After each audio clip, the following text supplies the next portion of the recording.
সত্যি হিমাচল প্রদেশ হ্যাভেন। এত সুন্দর প্রতিটা জায়গা, এত সুন্দর এই পুরো স্টেটের। আর এই মানালি ভ্যালি তো জাস্ট অসাধারণ। 15ই ফেব্রুয়ারি 2026। সকাল সকালেই হোটেলের দরজায় হাজির আগের রাতেই বুক করে রাখা আমাদের সেই কাঙ্ক্ষিত গাড়ি। গন্তব্য তুষার শুভ্র এক স্বপ্নপুরী, যার নাম সোলাং ভ্যালি।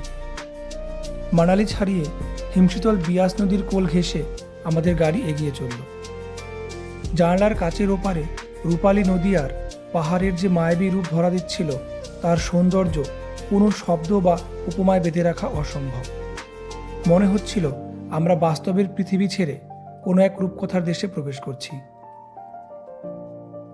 একটা জায়গায় দাঁড়িয়েছে, এন্ড এই পাহাড়গুলো মানে কি লাগছে দেখতে, অবিশ্বাস্য একদম।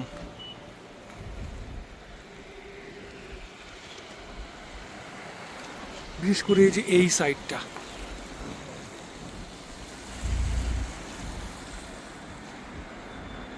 জায়গায় দাঁড়িয়েছে গাড়ি।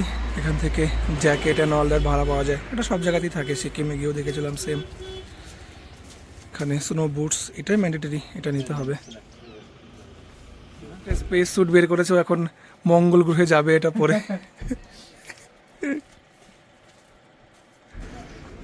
সবাই রেডি হয়ে গেছে বরফের ড্রেস পরে। পেছনে পড়ে রইল মানালি শহর, আর সামনে বিস্তৃত হতে থাকলো সোলাং ভ্যালির মায়াবী পথ।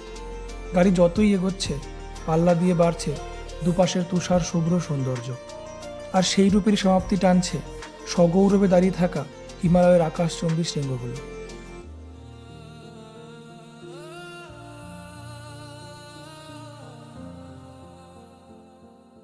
এই পাশেই হচ্ছে নার্নিয়া ভ্যালি, ও সরি সোলাং ভ্যালি। আর এই যে আমরা খাচ্ছি গরম গরম মোমো। How is it? ভালো তো। ভালো?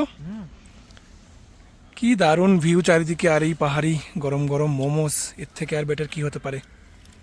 বাট বেশ ঠান্ডা। আমি খেয়ে দেখি আমার রিভিউ কেমন। আমার রিভিউ কেমন?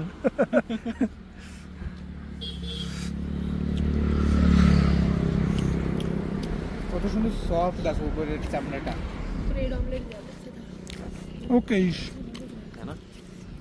অলমোস্ট চলে এসেছি সোলাং ভ্যালিতে। কিছু খেয়ে নিলাম, মোমোজ অ্যান্ড ব্রেড অমলেট। আর একটা খুব সুন্দর জিনিস এখানে দেখতে পেয়েছি আমি সোলাং ভ্যালির কাছেই, এখনো পৌঁছায়নি, কিছুটা আছে। জল একদম ক্রিস্টালাইজড হয়ে জমে আছে আর পড়ছে চুয়ে চুয়ে।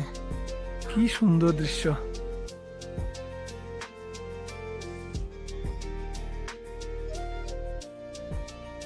দারুণ জিনিস।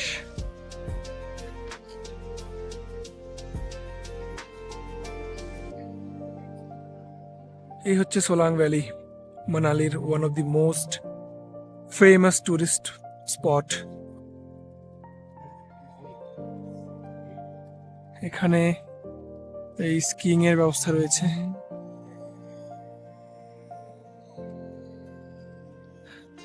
একদম উপরে যাওয়ার জন্য রোপওয়ে রয়েছে, একদম উপরে গিয়ে অ্যান্ড দেন সেখান থেকে স্কিইং করে নিচে আসা, বেশ ভালো। বিভিন্ন ধরনের অ্যাক্টিভিটিস, এই বলগুলো জানি না কি বলে এটাকে, এই যে গাড়িগুলো।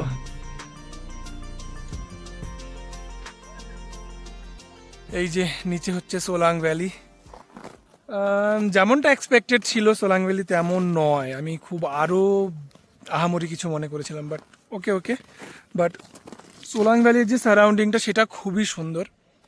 এখান থেকে একটা ছোট্ট ট্রেক রয়েছে অঞ্জনি মহাদেব, সেটাও শুনেছি খুবই সুন্দর। বাট আমাদের সাহস হচ্ছে না ওপর দিকে আবার ট্রেকিং করে যাওয়ার। বাট এই যে পেছন দিকে মানে সোলাং ভ্যালির থেকে ওপর দিকটা বেশ সুন্দর লাগছে ওই গাছগুলোর মধ্যে। অ্যান্ড ওই পেছনে নার্নিয়া নার্নিয়া ফিল হচ্ছে। সো ওই দিকটা যাওয়ার চেষ্টা করছি এবং দেখছি ওই জায়গাটা কেমন। ওই যে আমার বাকি তিনজন হেঁটে আসার চেষ্টা করছে বরফের মধ্যে আস্তে আস্তে। আমি ওপরে চলে এসেছি আগেই। খুবই স্লিপারি। এখানে রিসেন্ট স্নোফল হয়নি, মানে সেই স্নোফল হয়েছিল আজকে 15ই ফেব্রুয়ারি। আর ড্রাইভার বললো যে এখানে লাস্ট স্নোফল হয়েছিল 28th অফ জানুয়ারি। তো সেই স্নোটাই এখনও আছে বলে এই জায়গাটা, বরফটা একটু হার্ড এবং স্লিপারি। ইনস্ট্যান্ট স্নোফল হলে খুব সফট হয়। এই ভিউটা দেখো একবার।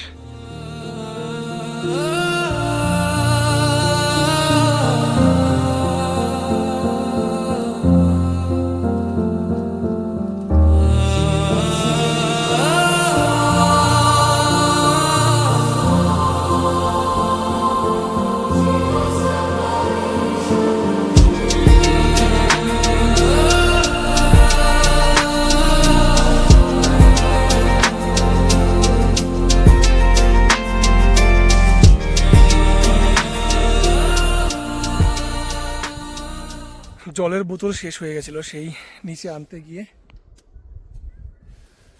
এত হয়ে গেছি, আবার সে অনেকটা উপরে চলে আসলাম। ওই নিচ থেকে একদম হেঁটে আবার আস্তে আস্তে খুবই হেঁপে গেছি। খুলে রেখে দিয়েছি জ্যাকেট। 10 মিনিট বসলাম, আবার একটু ঠান্ডা লাগছে, আবার পরতে হবে জ্যাকেটটা। কিছুটা উপর দিকে এসে সোলাং ভ্যালি থেকে সব দিকেই এই গাছগুলো দিয়ে ঘেরা রয়েছে, খুবই সুন্দর। ক্রিসমাস ট্রি টাইপের ছোট্ট ছোট্ট গাছ। এই জায়গাটা তো বিশাল সুন্দর। এই ছিল আমাদের সোলাং ভ্যালির ছোট্ট এক্সপিরিয়েন্স। দারুণ লাগলো, বেশ সুন্দর জায়গা।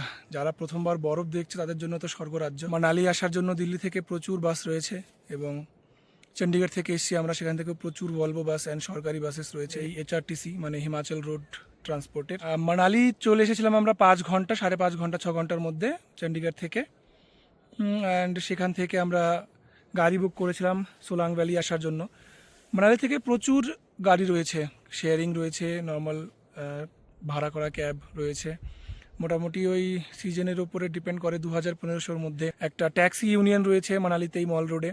সেইখানে কথা বলেছিলাম, ও বলেছিল 2000 টাকা ফাইনাল, এর নিচে হবে না। দিয়ে আমরা সেটাতেই অ্যাগ্রি করেছিলাম, সেটাতেই যাব।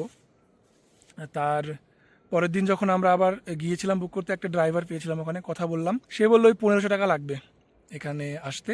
আর যদি অটল টানেল অবধি যাই, সেটা এখান থেকে আরও 11 কিলোমিটার দূরে, সেখানে যেতে আরও 500 টাকা এক্সট্রা, মানে 2000 টাকা লাগবে। এবার এটা ডিপেন্ড করছে ওই সিজনের ওপর, যদি পিক সিজন হয় আরও বেশি লাগবে।